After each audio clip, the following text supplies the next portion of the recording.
Introduction. A rigorous science of man. 1. From the sciences of man to the science of people. It is reasonable to revolt against philosophers. But why? Is revolt its own reason? One more reason? But is it not philosophers who, dispensing reason and particularly reasons for revolt, dispense with revolt? Is it not time to finally stop revolting and to base existence in a strong but tolerant indifference to philosophy? Ordinary man, the finite individual, whom we also call minorities, is located in this indifference, which he draws from himself rather than from philosophy. We present here 5 theses, really 5 theorems, human theorems. 1. Man really exists and he is really distinct from the world. This thesis contradicts almost all of philosophy. 2. Man is a mystical living being, un vivant mystique, condemned to action, a contemplative being doomed to practice, though he does not know why this is the case. 3. As a practical living being, man is condemned a second time, and for the same reasons, to philosophy. 4. This double condemnation organizes his destiny, and this destiny is called world, history, language, sexuality, power, which we refer to as authorities in general. 5. A rigorous science of ordinary man, that is, of man, is possible. A biography of the individual as minorities and as authorities. A theoretically justified description of the life he leads between these two poles, which are sufficient to define him.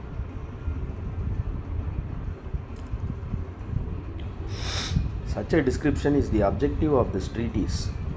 The description may be facilitated but not replaced by the sketch, by way of an introduction, of the most general program of a rigorous science of man, intended to replace philosophy and its avatars, the sciences of man. A transcendental science, which is to say, a non-empirical science, but also not a philosophical one. In the form in which they exist and triumph, the sciences of man are not sciences and have nothing to do with man, for the same reason. In question here is not their conflict with philosophy or the fact that they lack precise empirical procedures. Two debates we will not enter. Instead, we attack the globally non-scientific character of these second-hand sciences, which do not form a science, and the complementary fact that they do not relate to any real object. This is not the same old fight, defending philosophy against the human sciences. Should the father be defended against his children, or should he be left to die? Instead, we defend man against this authoritarian family in league against him and attempt to constitute him, and this is not at all contradictory, as an object of a rigorous science. Man has never been the object of the sciences of man. He does not recognize himself in this authoritarian and all-consuming activity. And for their part, the sciences of man are concerned with something other than man. The sciences of man combine the plural and the singular in a strange way. We have to understand, on the one hand, that man in himself and inexhaustible exists. Man in himself and inexhaustible exists. Man, whom multiple sciences, powerless and unreal, attempt to circumscribe. On the other hand, that man does not really exist that only sciences or methods exist, that play of universal predicates whose accumulation is expected to coincide with the essence of man. But this essence hides and flees like infinity, this indeterminate being, vanishing under the growing weight of universal determinations, which are used to exhaust him in the frustrated hope of fixing him, is what we are asked to consider as man. But man is definitively absent from the gathering of the sciences of man, because he is first of all absent from the gathering of philosophy. In both scenarios, one of the terms, science or man, must be unreal so that the other is real. Perhaps the arrangement should be inverted. If science is to cease to be a techno-political fantasy and become a real science, it must be unique and specific, and it is man who must be irreducible in his multiplicity. If he is no longer to be this anthropological fetish, this spineless phantom that is nothing but a shadow of the sciences of man, that is, of the sun and reason mutually obstructing each other. A double poverty of the sciences of man as concerns science. They admit either to an indeterminate plurality or else to the mineral unity of a nebula. Either way, they reveal that they are nothing but an artifact, the foam that the wave of other sciences left on the terra incognita of man. Even combined, they still do not form a science with an object and autonomous and theoretically justified methods. For now, these are merely imaginary phenomena deriving from the intersection of other disciplines, a theoretical ersatz or a science of synthesis. We do not recognize them according to their own existence because it is a simple, blurred institutional network nourished by its own plasticity, surviving only from compromise. Having not yet found their foundation or essence, they settle for being the caricature of contemporary philosophical powerlessness and nihilism, playing with the most diverse theoretical processes by targeting a fantastical and mythical figure of man with no necessity other than the context. Every science that comes into being strains to capture all of reality and is animated by the old mytho-philosophical ambition of identifying the whole with the real, totality with the absolute. Like the others, the most recent, ethnology, linguistics, biology, and the science of history in the Marxist sense, do not emerge without attempting to moor man, considered as a remainder, to their continent or their raft. A series of deferred actions or anthropological artifacts results from this, and each time man is declared fully accounted for. But all these universals, even gathered together by the state in the nebula of the social sciences, do not in the least form a beginning for a specific science of man distinct from the science of the historical man, of the speaking man, of the social man, of the psychic man, etc. These are fake sciences of man, just like there are fake chemical or life sciences, but they have succeeded in establishing themselves and prospering because of flagrant opportunism. They lack both specific theoretical foundations distinct from those that apply to the sciences of the living being, the historical being, the speaking being, the sexuated being, etc., and a sufficiently determined experience of their object.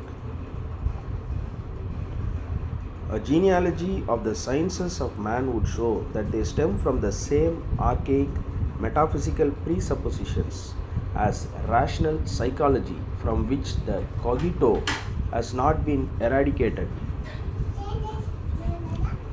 Ontological presuppositions in general, simplicity, atomicity, substantiality, causality, etc., which are simply pluralized, combined with others that are necessary for their mathematization.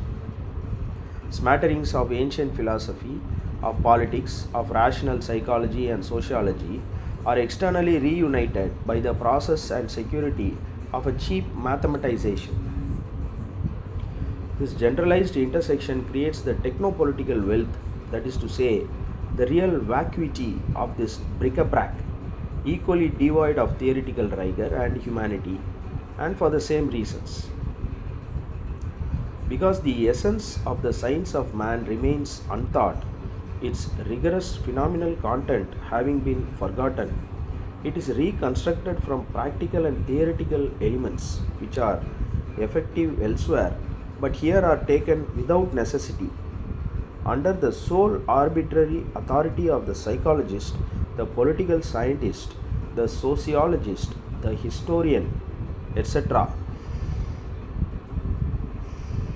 there is still no necessary connection between the sciences of man and their object, no theoretical foundation to assure this connection and render it necessary.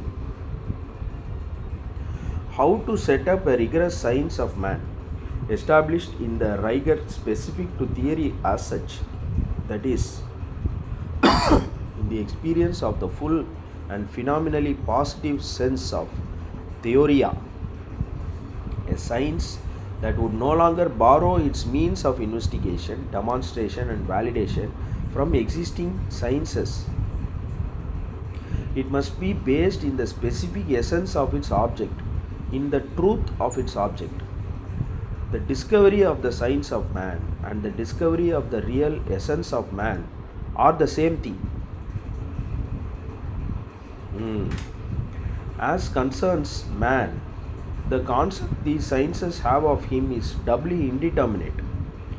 Initially, man is a concept indeterminate in its origin and in the Greco-Unitary philosophical presuppositions that serve as its foundation. His essence, whether despite or because of the cogito and rational psychology, but since long before them, has not been clarified as a matter of principle. One cannot take the anthropological forms of philosophy for a science or a rigorous theory of man, because anthropology is only a phantasmatic projection of Greco-Christian ontological prejudices onto real man. Man has never been the real object of philosophy, which dreams and thinks of something else, of being, for example, and as a result hallucinates the individual. As a matter of principle to which we will return, Greco-ontological thought with the related bastard sciences that make up its entourage like so many shameful cadavers was never able to radically determine any object whatsoever or test what the finite individual is.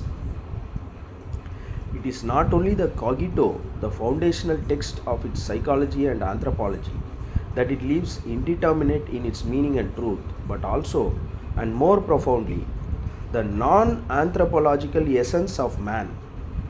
Precisely because it can be an anthropology, philosophy, such as it is, does not know man. Philosophy knows the inhuman, the subhuman, the all too human, the overhuman, but philosophy does not know the human. It only knows man by encircling him in prefixes or quotation marks, in precautions or relations with itself, with others, with the world, never as a term. This is because it conflates ordinary man with any given man, with the universal individual whose guiding pattern and excellent essence is the philosopher, the human par excellence in speech, in knowledge, in acting.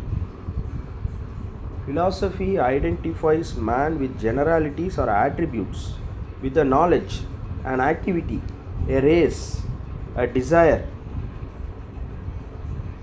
an existence, a writing, a society, a language, a sex, And it is once again the philosopher who comes to the fore under the guise of these generalities. The philosopher who requisitions man for his own goals and his own values, which are very specific and need the cover of the universal. The essence of the individual has remained untaught by philosophy, which merely posits it and puts forward a possible presumed man, while denying the conditions of his real experience through the multiplicity of authoritarian universals that it uses to filter him.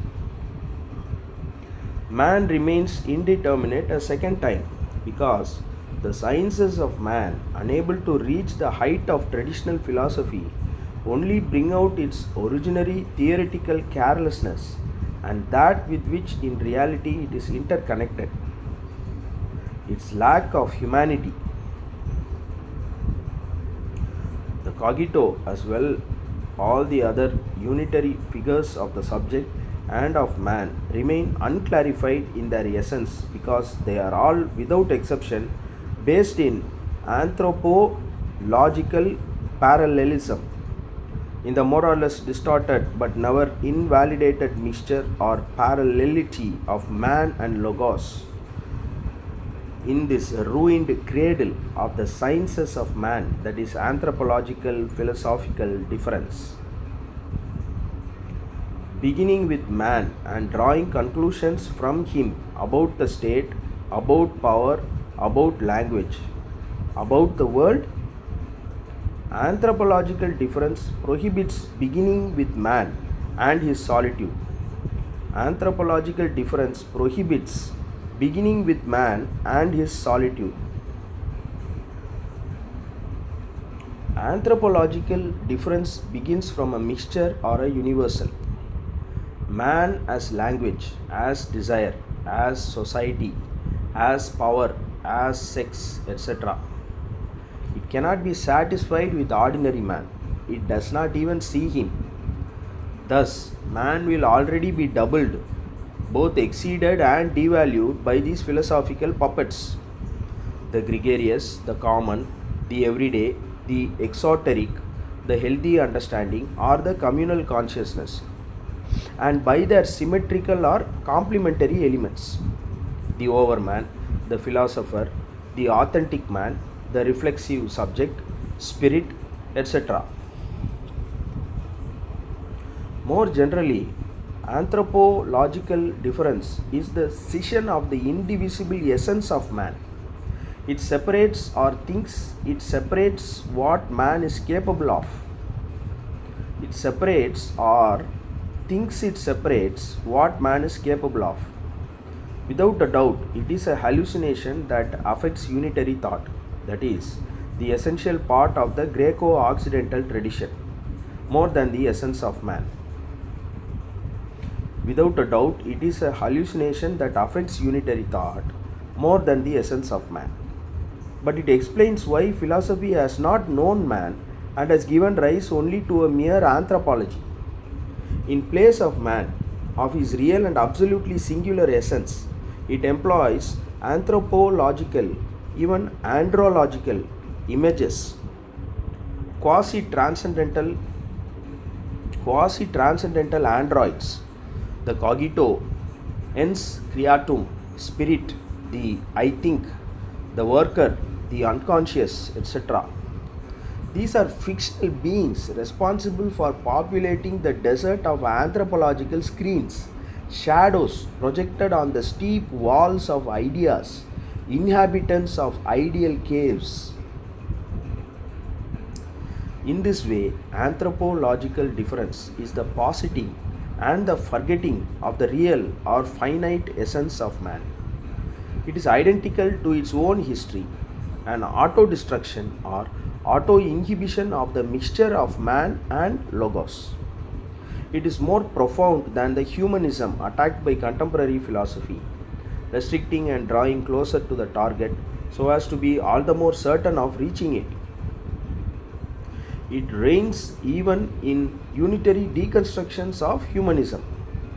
From now on, it is at issue as difference and not as it speaks of man. anthropology as parallelism or as difference. The slight distinction no longer matters here.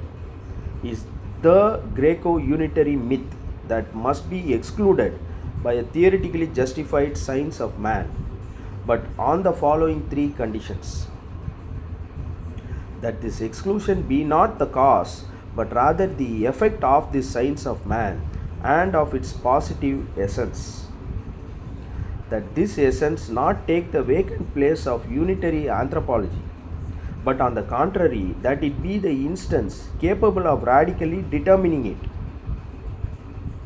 Finally, that the rigorously described phenomenal content of man be at once and in an original identity to whose non circular essence we will return, the principal object and the unique subject of this science. The human insufficiency of the sciences of man is a theoretical insufficiency. We have spoken against common sense about the theoretical carelessness of philosophy. The deficit in theoria is not actually specific to these weak and inconsistent sciences. It comes first of all from Greek ontological prejudices, which prohibited the simultaneous unfolding of the essence of theory and the essence of man, and which produces a mere counter mythology or a counter sophistry philosophy instead of a phenomenally rigorous and positive science of man. Furthermore, in its prudence, it established an anthropology which became, under the assumed name of sciences of man, a zone for cutting edge activities. Is it still a question of a final philosophical gesture? Or does this radicality no longer belong to the order of philosophy? It is at least necessary here to make a tabula rasa of the unitary prejudices of the sciences of man. In order to be able to establish the rigorous science that philosophy will have failed to be,